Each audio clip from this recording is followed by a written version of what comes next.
My name isn't really important, but for now, I'll go by Monty. A little backstory: I grew up in a small town just outside of Hartford, Connecticut. Real nice place, where everyone knew everyone, you never locked your doors, had a real charm to it. Nicest bunch of folks you could ever meet, really. We were all one big family. So this all happened in 2005. I was 10 at the time, and my friends, Adam, Timmy, and Jared, were out trick-or-treating. We were, in all honesty, a bunch of little ornery shits. We weren't malicious in any way, we just liked to pull pranks here and there. Like the time we broke into old Mr. Harrison's chicken coop and replaced his eggs with Cadbury cream eggs. We left the real eggs in a basket outside the coop, so he didn't mind much in the end. Had a hell of a time cleaning the chocolate out of his hen's feathers, though. So anyway, that Halloween, we decided we would bring big pillowcases to use as our sacks. Since we knew the whole town, we were allowed out until midnight, so long as we made it right on the dot and not a second later. We were all about the same age. Adam was the oldest of us at 12, and Jared was the youngest at 9. So when we heard we had almost 6 hours of time to get as much candy as we could, we were ecstatic. In our young minds, having all that time and all that space meant we would be rolling in candy for the rest of our lives. So we went out, all dressed up in homemade Avengers outfits, and got to work. It hit 11 way faster than we thought it would, and by that time, we were each lugging around about 20 pounds of candy each. We had a lot of old couples and not many kids. Most of the other children were in their mid or late teens and saw Halloween more as an excuse to get shit-faced and have kinky costume sex at parties. Soon enough, it was 11:40, and I knew I had to get going soon. As I turned to tell everyone I was heading home, I saw the car. Now, if you would have told me what a pedophile was when I was 10 and explained the concept thoroughly, the image I would come up with would be an old, balding man with missing teeth and a wiry frame driving around in a beat-up and rusty van. That wasn't at all what the man who introduced himself as Reggie Smith looked like at all. Handsome was one word you could use. He had a thick head of dark blonde hair, a slightly muscular frame, and a smile so white and perfect you could see it shining in the blackest of nights. And that's exactly what he did when he greeted us. "Hey there, kids," he called out. "It's getting pretty late. You should be heading home." Jared was the first one to speak up, waving his paper towel roll and cardboard mjilnur in a greeting. "Oh, hi there, mister. We're just heading home." Jared pointed to the sack he held in his other hand. "Look at all the candy we got." Reggie smiled that fucking smile of his and chuckled. "That sure is a lot. Say, you kids want some more? I think I've got some. Here they are." After rummaging around for a bit, he pulled 4 king-size Snickers bars from what I can only assume was a black medical bag he had sitting in his front passenger seat. Of course, all 4 of us rushed over and gladly took what we thought to be the holy grail of candy.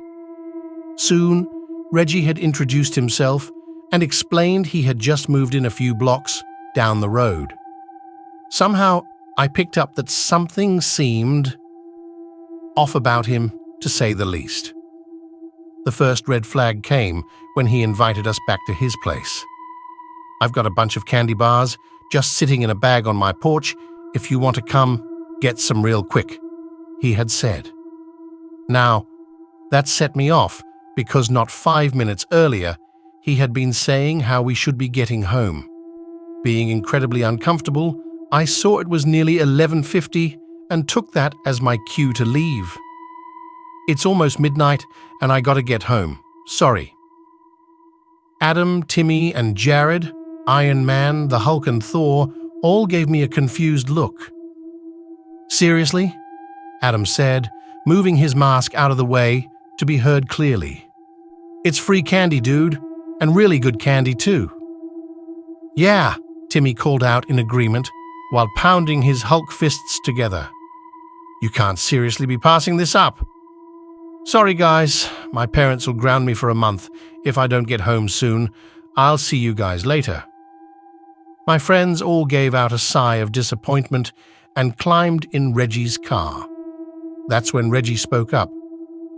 Leave him alone, kids. Besides, I only have room for 3 right now. That's when I remembered that creepy black doctor's bag in his passenger seat. I said my goodbyes and pieced the fuck out of there. Luckily, I made it home just in the nick of time, and my parents were only mildly annoyed. Soon after, my parents started checking my candy and asked me how my night was. That's when I told them about Mr. Smith, and that was when my parents' faces turned white as snow. And then my dad grabbed his car keys, and my mum started dialing the police. Soon, I knew everything about what was really going on, and I had to give the police a statement. Of course, knowing that I was nearly kidnapped and that my friends were gone, I was a complete wreck. Once the police got their information, they tried to console me and tell me it wasn't my fault in any way, and that was when I heard their radios go off. Car 3, Car 3. Suspect inbound to your location on foot. He appears to be armed and dangerous. Do you copy? This is Car 3, we copy. The officer looked me in the eyes and smiled. Don't worry, kid. We'll get this guy. He turned to his partner. Stevens, stay with the kid. I'm going to cut this son of a bitch off before he can get away. The other officer, Stevens, he was an absolute saint. When all this was going down, he did his damnedest to keep me calm. Stayed with us that night for security, and for that, I'm eternally grateful.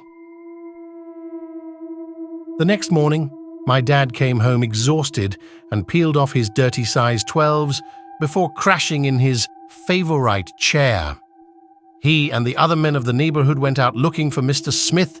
They cornered him in one of the old abandoned manor houses, and he wound up shooting himself to avoid capture. That's the only consolation I get, knowing that if there's a hell, that fucker is rotting there. Now you're probably wondering what happened to Adam, Timmy, and Jared.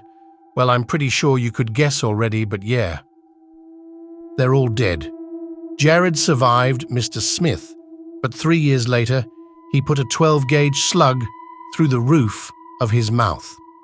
The things he told me about that night, what he, Adam, and Timmy went through, they'll haunt me till the day I die. A couple of you more morbid fucks out there probably want some of the details out of some dark curiosity. Well, I may as well tell you the worst thing Jared told me they went through before that fucking monster cut Adam and Timmy up like animals. Once he was done using them, he took out his little black bag and started experimenting. Did you know that the human heart can beat for a solid 3 or 5 minutes after being removed from the body? Not like you would see in the movies, but atrial and ventricular fibrillations continue for quite a bit after removal. Oh, you didn't? Of course you didn't, and neither did Adam. But he found out 30 minutes after meeting Mr. Smith. I bet you also didn't know that the lungs cannot function if they are exposed to open air. Or maybe you did, but Timmy sure as fuck didn't. And he definitely didn't deserve to go out like that. I'm 23 now, and after years of therapy and support, I have a beautiful wife and a child on the way. Once my little Teresa's born, I'm not going to let her out of my sight for a second, let alone let her go trick-or-treating. I refuse to let anything remotely like that happen to my little girl, so I'll just buy her a big bag of candy every year to keep her happy. There is one thing that continues to bother me, though. Before he killed himself, Jared said Mr. Smith didn't have a gun on him. Never had one, in fact. He did have several scalpels and medical instruments, but no firearm of any kind. The autopsy report showed Mr. Smith died after receiving a single .45 round to the side of the head from where he shot himself, it seems. What that doesn't explain is why Mr. Smith's autopsy also turned up several ruptured organs and fractures, consistent with what would happen if a size 12 combat boot were to have repeatedly stomped his chest, neck and pelvis, and why nobody outside of our little town knows about what happened that Halloween night.